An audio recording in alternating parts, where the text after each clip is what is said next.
Hello बच्चों, जैसा आपको पता है कि रोटेशन की सीरीज चल रही है, तो मैंने काफ़ी कुछ कंटेंट उसमें नीट और मेंस लेवल तक करवा दिया है। खैर उसमें जो थियोरेटिकल एस्पेक्ट्स हैं तो आईटी के लिए सबके लिए एप्लीकेबल है। तो आज मैं एक बहुत अच्छी सी प्रॉब्लम लेकर आया हूँ। जैसा कि आप सामने देख पा रहे हैं, moment of inertia of hemisphere. एक सॉलिड स्फीयर है। जैसे मैं हेमिस्फीयर का मोमेंट ऑफ इनर्शिया बता रहा हूँ, ऐसे ही आप हेमिस्फीयर का सेल का भी मोमेंट ऑफ इनर्शिया कैलकुलेट कर सकते हैं। तो चलिए स्टार्ट करते हैं। Moment of inertia of hemisphere आप देख पा रहे हैं कि ये आपके पास, सपोज मैं मान लेता हूं एक स्फीयर है हैविंग मास m। मास m का एक स्फीयर है। अगर मैं इसके दो पार्ट बात करूं, सेक्शन 1, तो इसका मास m/2 होगा, इसका मास भी m/2 होगा, दोनों का मास m/2 होगा। जैसा हम जानते हैं, अगर कंप्लीट स्फीयर की बात करूं तो इसका moment of inertia about centre of mass, जो ये पॉइंट O आपको दिख रहा है, centre of mass point O के अबाउट इसका mi जो होगा, this one point I about O, ये होगा 2/5 mr²। 2/5 mr² होगा क्योंकि इसका टोटल मास m, इसका about the centre of mass 2/5 होता है। अब आप देखेंगे एक स्फीयर होगा तो इसमें कोई भी एक्सिस हो सकती है जो डायमीटर सेंटर से पास होगी। ऐसे हो जाएगी, इस टाइप से होगी, ऐसे होगी, एंड सो ऑन। आप देख रहे हैं, अगर इसको मैं फर्स्ट हाफ पोर्शन की बात करूं, दिस वन, मैं इसके फर्स्ट हाफ पोर्शन की बात करूं तो हेमिस्फीयर का सेल, हेमिस्फीयर आ जाएगा, तो इसका मास होगा m/2। मुझे निकालना है moment of inertia of this hemisphere. इसको मैं अलग से कुछ ऐसा दिखा दूं, this type and this type. ये आप पास एक्स एक्सिस होगी और ये वाई एक्सिस है, यानी इसका बेस जो होगा वो XY प्लेन पर होगा, और इसका सेंट्रॉइड होगा, सेंटर ऑफ मास जो आएगा वो Z एक्सिस पर होगा। This one is Z, this is X, this is Y, कहीं भी आप मान सकते हैं इस टाइप से। तो इसका मास होगा m/2 और रेडियस सेम होगी R। ठीक है, ये सेंटर पॉइंट O है। तो हमें पता है कि क्योंकि ये symmetrically about the axis cut किया गया है, तो इसका मास आधा हो गया है। तो अभी भी इसका अबाउट O, यानी इस हेमिस्फीयर का अबाउट O से पास होती कोई भी एक्सिस हो, लॉट ऑफ एक्सिस हो सकती है। बेस में अगर देखें XY प्लेन पे कोई भी एक्सिस पास हो रही है, कैसे भी पास हो रही है O से, तो उसके अबाउट इसका मोमेंट ऑफ इनर्शिया हो जाएगा IO। फॉर्मेट सेम रहेगा, ये 2/5 mr² का, 2/5, m means m/2, R means R²। तो I अबाउट O आपके पास आंसर मिल जाएगा, 2 कैंसिल, m/5 R²। ये इसका मोमेंट ऑफ इनर्शिया मिल जाएगा अबाउट O। लेकिन मुझे कैलकुलेट करना है, यहां मैं लिख दे रहा हूं अबाउट इट्स CM। अब बात आती है इसका सेंटर ऑफ मास कहां होगा। तो इसका सेंटर ऑफ मास जो होगा वो आप देख लीजिए, इस हेमिस्फीयर का, जैसा आपने सेंटर ऑफ मास चैप्टर पढ़ा होगा, CM ये है। ठीक है, and this distance is 3r/8, where r is the radius of sphere। ये 3r/8 पर है। तो अब आप इसको 3D में विजुलाइज करिए। तो अभी मैं आपको कोई एक ऐसे एक्सिस ले रहा हूं जो ये पास हो रही है x के पैरेलल, इसके सेंटर ऑफ मास से, और एक ये O पॉइंट से जो कंप्लीट स्फीयर का सेंटर ऑफ मास उससे पास हो रही है। तो आपको इसके अबाउट पता है, उसका CM ये है, इसके अबाउट निकालना है। तो अगर मैं आपको दो एक्सिस दिखाऊं, मैं यहाँ 3 केस में इसको दिखाऊंगा कैसे कैसे एक्सिस बदल सकते हैं। तो केस 1, ये एक एक्सिस आ रही है आपकी, दिस वन, ये इसके अबाउट निकालना है क्योंकि ये सेंटर ऑफ मास से पास होती है एक्सिस है। हेमिस्फीयर का सेंटर ऑफ मास ये है, जो कंप्लीट स्फीयर आपका था उसका सेंटर ऑफ मास वो ये दिया हुआ है। तो कंप्लीट स्फीयर के सेंटर ऑफ मास के अबाउट इस हेमिस्फीयर का moment of inertia m/5 R² होगा। खुद के सेंटर ऑफ मास से पास होती है एक एक्सिस है जो कि x एक्सिस के पैरेलल है। 3D जो मैंने दिखाया, 3D में ऐसे स्फीयर रखा होगा, तो बेस जो इसका वो XY प्लेन है और Z एक्सिस ऊपर है। तो XY प्लेन में x एक्सिस के पैरेलल O से पास हो रही है x एक्सिस, और उसके पैरेलल इसके सेंटर ऑफ मास से पास होती है एक्सिस। इसके अबाउट आपको पता करना है, जो कि इसका ICM कहलाएगा। तो आप देख रहे हैं यहाँ पे दो एक्सेस एक दूसरे का पैरेलल है, तो अगर इनके बात करें तो इनके पैरेलल का गैप आपको दिख रहा है, दो एक्सेस पैरेलल है, तो तुरंत आपके मन में आ जाना चाहिए कि यहाँ पे हमें ए एक दिया हुआ है और हम यूज करने जा रहे हैं थ्योरम ऑफ पैरेलल एक्सेस। अगर आपने पैरेलल एक्सेस की थ्योरम नहीं आती क्या होती, तो आप हमारे पिछले वीडियो में जाकर देखिए, मैंने उसमें थ्योरम ऑफ पैरेलल एक्सेस डाल रखा है, दोनों थ्योरम जो मोमेंट ऑफ इनर्शिया रखी है उनके एप्लीकेशंस भी दिखाए हैं। तो अब हम यहाँ पर देख सकते हैं, अगर हमें आईसीएम चाहिए, हमें आई अबाउट एनी एक्सेस यानी ओ के अबाउट दिया हुआ है, तो आपके पास एक फॉर्मूला आ जाएगा by using theorem of parallel axes. Theorem of parallel axes का यूज कर लें तो हम यहां ये लिख सकते हैं I about O equal to I about C M plus M A square. ये जनरल फॉर्मूला है। आई अबाउट ओ हम स्क्वायर का निकाल चुके हैं, M by 5 R square. I about C M हमें रिक्वायर्ड चाहिए, I about C M plus M.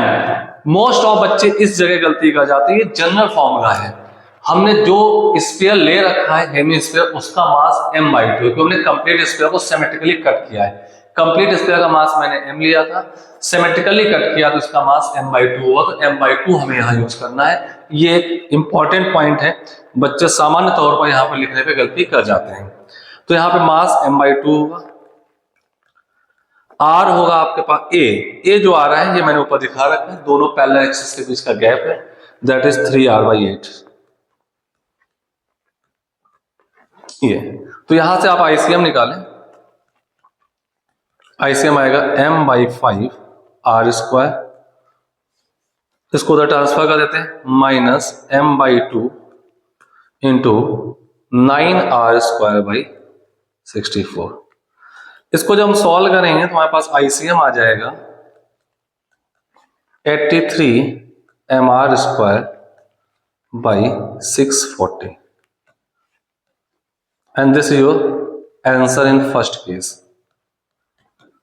पहले केस में आंसर आ चुका है 83 mr स्क्वायर बाई 640, और ये एक ऐसी एक्सिस है जैसे कि मैंने दिखाया कि स्फीयर रखा होगा रिवर्स, तो उसका जो बेस है सर्कुलर बेस है, तो बेस जो है वो XY प्लेन है, और ये एक्सिस जो उसके सेंटर ऑफ मास और O को ज्वाइन कर रही है वो Z एक्सिस है, डायग्राम में आपको दिख रहा होगा। तो एक ऐसी एक्सिस जो सेंटर ऑफ मास से गुजर रही है वो एक्स एक्सिस के पैरेलल है।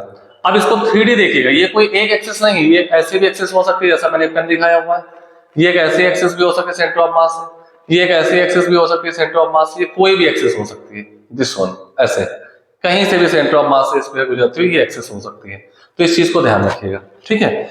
तो इसका आंसर आपके पास ये आ चुका है, केस 1 है।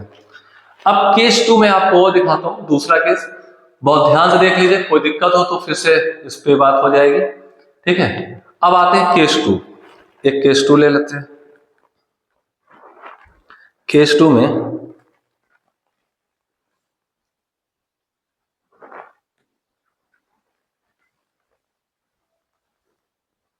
ऐसे मैंने ले लिया, ए स्पेयर है, हेमिस्फीयर की एक्सिस x है and this is y axis, और ये ऊपर से आपने एक z एक्सिस पास करा दिया। ये कंप्लीट स्फीयर का सेंटर रहा होगा, ये रेडियस r है और यहां से z एक्सिस है। आपको O के अबाउट कैसे भी कोई भी एक्सिस पास हो, ऐसे बेस रखा है, बेस में कहीं भी ऐसे ये इस टाइप से एक्सिस पास हो, ऐसे पास हो, इस टाइप से पास हो, सबके अबाउट इसका आईयू आपको पता है। स्फीयर का ऊपर मैंने निकाल रखा है, मैं फिर से आपको दिखाता हूँ, mr स्क्वायर बाई 5 है। ध्यान दें ये जो मैं स्फीयर ले रहा हूँ इसका मास m बाई 2 है, तो ये वैल्यू हो जाएगी mr स्क्वायर बाई 5। हाँ, एक स्पेशल पॉइंट मैं यहां बताना चाहता हूं, अगर आपको ऐसा दिया होता कि आपके पास स्फीयर है, हेमिस्फीयर ऐसे, इसका पूरे का मास m दिया होता और आपसे कहा जाता ये एक्सिस पास हो रही है और ये इसका cm था। डिफरेंस इस बात का है कि मैंने यहाँ पे cm भी वही एक्सिस है, सेम एक्सिस है, जैसे देखिए आप कंपेयर करिए, ये एक्सिस है वो एक्सिस है, इसका मास m बाई 2 लिया, उसका मास m ले लिया। तो कोई फर्क नहीं पड़ता, फॉर्मेट सेम आ चुका है। जैसे मैंने m/2 मास लेके सॉल्व किया है, तो आपके पास अब इसका जो आंसर आएगा I 83 r²/640 into mass double कर देगा। मैंने m/2 लिया तो यहाँ m दिख रहा है, तो मास डबल कर दीजिए, तो आप यहाँ पर 2m कर दीजिए। ठीक है, तो ये आपके पास आ जाएगा 83 mr²/320। क्योंकि सेम वैल्यू का मास अगर डबल है तो वैल्यू भी डबल हो जाएगी, तो इस वैल्यू को डबल कर दीजिए। मास 5m होता अगर इतने पार्ट का, तो 5 टाइम्स हो जाती। क्लियर है, राइट। पहले m/2 लेके मैंने ये सॉल्व किया था, अब मास m है तो पहले जो भी था उसकी डबल वैल्यू आनी है, मास बदल चुका है, डिस्ट्रीब्यूशन का टाइप सेम है, तो आपका आंसर ये हो जाएगा कि हेमिस्फीयर का मास ही m देता है। तो ध्यान दें, इस केस में कंप्लीट स्फीयर का मास 2m हो जाएगा। ठीक है, चलिए अभी मैं m/2 लेकर ही सॉल्व कर रहा हूं। तो चलिए, अब आपको कहा गया एक सेंटर ऑफ मास यहां पे दिया था, इसका cm, इसकी डिस्टेंस आप जानते हैं, ये हॉरिजॉन्टल लाइन पास हो, इसके अबाउट तो आपको mi पता ही चल गया था, इसके अबाउट mi आप जानते हैं, ICM जो आया था। अगर इसका मास m/2 लिया है तो 83 mr²/640। अगर इस पूरे हेमिस्फीयर का मास ही आप m ले लेते हैं तो इसका ये आपका आंसर हो जाता 83 mr²/320। ये दिख रहा है। क्लियर, फिर मैं m/2 लेके ही चल रहा हूं। अब आपसे कहा गया एक ऐसी एक्सिस है जो इसके सेंटर ऑफ मास से तो पास हो रही है, और that is not parallel to XY plane. XY plane parallel नहीं, ये कोई भी एक ऐसी एक्सिस हो जाती है जो इसके बेस के पैरेलल है, ऐसे ऐसे XY प्लेन पे पैरेलल है। ठीक है, अब यहां पे ये एक्सिस एक ऐसी हमने ले ली CM से, ये एक एक्सिस आ गई, कोई भी एक एंगल बना सकती है, जनरल वैल्यू भी हम ले सकते हैं। सपोज इसने एक एंगल थीटा बनाया, कहीं से भी एंगल ले लीजिए, सपोज ये एंगल थीटा बना रही है, जो पहले XY प्लेन थी, XY प्लेन के साथ ये एंगल थीटा बना रही है, XY प्लेन के साथ। आपको 3D यहां नहीं दिख पाएगा क्योंकि आपको सिर्फ X एक्सिस दिखेगी, तो आप उसी से थीटा ले लीजिए, थीटा एंगल बना रही है। ठीक है, अब इसके अबाउट हमें I चाहिए, I इसके अबाउट हमें चाहिए। तो आप देखें, इसको कैलकुलेट करने के लिए आप ऐसा कर सकते हैं, O से कोई भी एक एक्सिस पास हो, अगर ये हेमिस्फीयर है, कोई भी एक एक्सिस पास हो, इसके अबाउट I जो होगा वो कितना हो जाएगा, IO। और ये IO वही होगा जो ऊपर था, क्योंकि इस O के अबाउट मोमेंट ऑफ इनर्शिया इस प्लेन पे कोई भी एक्सिस पास हो उसके अबाउट, इस प्लेन से क्या पूरे 3D में कोई भी एक्सिस पास हो, सबके अबाउट IO क्या रहेगा, mr²/5 ही रहेगा। तो ये आपके पास IO फिर से mr²/5 होगा। अब आपने ये कुछ ऐसी एक्सिस ड्रॉ किए जो कि इसके पैरेलल है, एक्स रेड वाली एक्सिस जिसके अबाउट आपको निकालना है, ये भी एंगल थीटा होगा। तो अभी भी आपको यहाँ दो पैरेलल एक्सिस दिख रही है, लेकिन उनके बीच का ये जो गैप है 3r/8, it is not the perpendicular gap. दोनों पैरेलल एक्सिस के बीच का परपेंडिकुलर गैप नहीं है। तो परपेंडिकुलर गैप कैसे निकलेगा वो हम अलग तरीके से निकालेंगे। ये देखिए, ऐसे एक परपेंडिकुलर लाइन ड्रॉ कर दीजिए, ये।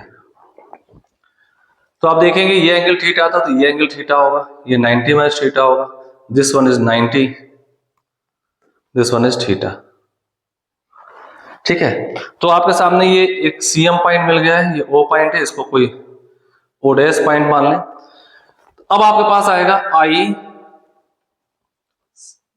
I अबाउट O इसको टू ICM प्लस MA²। अब यहां पे ये गैप आएगा A, दिस वन, ये गैप A आएगा, ये एंगल थीटा था तो ये भी थीटा हो गया, ये 90 माइनस थीटा हुआ, ये 90 था, ये थीटा आ गया। ये एक राइट एंगल ट्रायंगल दिख रहा है। राइट एंगल ट्रायंगल अगर आप देखें, ये 3r/8 है, ये एंगल थीटा है, तो इसका ये पार्ट जो आएगा, A की वैल्यू जो आ जाएगी, this one 3r/8 cos theta, as shown in diagram. ये है तो ये cos बनेगा, ये साइन बन जाएगा, 3r/8 cos थीटा।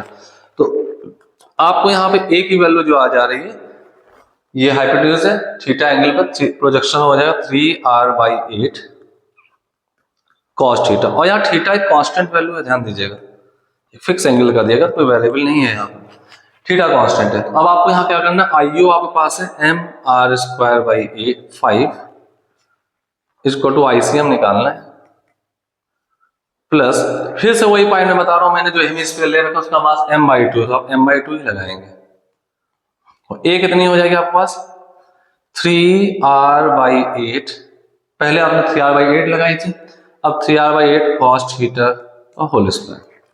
तो आईसीएम आप अब इस रेड एक्सिस के अबाउट जो आईसीएम आएगा उसको आईसीएम डैश कह दें, तो पहले मैंने एक पैरेलल एक्सिस ले रखी जिसके अबाउट आईसीएम लिखा था, इसको आईसीएम डैश कह देते हैं, कोई नेक्स्ट एक्सिस है।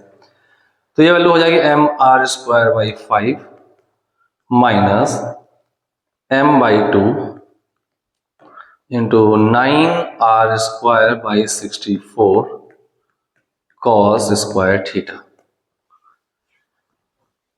This becomes your answer.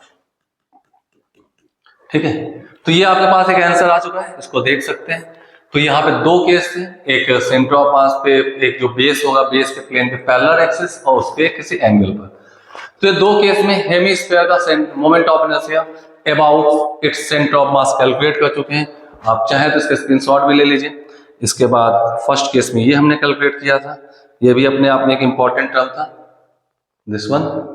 ठीक है, तो बहुत इंपॉर्टेंट चीजें अभी अब मैं इसमें एडवांस की बहुत अच्छी प्रॉब्लम डालने जा रहा हूँ। तो सभी बच्चों को मेरा ये कहना है कि जो भी चीजें सीखें उसको बहुत अच्छे से नोट्स बनाएं और अपना टाइम बर्बाद ना करें। एक बहुत पीक टाइम आ रहा है, पूरी ताकत लगा दीजिए। जनवरी में आपका अटेम्प्ट होने वाला होगा, फर्स्ट अटेम्प्ट, ठीक है, फिर उसका नेक्स्ट अटेम्प्ट होगा। तो आप इस पे पूरा फोकस रखें, सारे टाइम को अपने यूज करें, यूटिलाइज करें, और किसी भी एंगल पे आपको कोई दिक्कत आ रही है तो कमेंट करके जरूर बताएं। Surely I will help you, मैं आपको विद इन 24 आवर उस टॉपिक पे जरूर हेल्प करूंगा। ओके, थैंक यू, अपने दोस्तों के साथ शेयर करते रहें।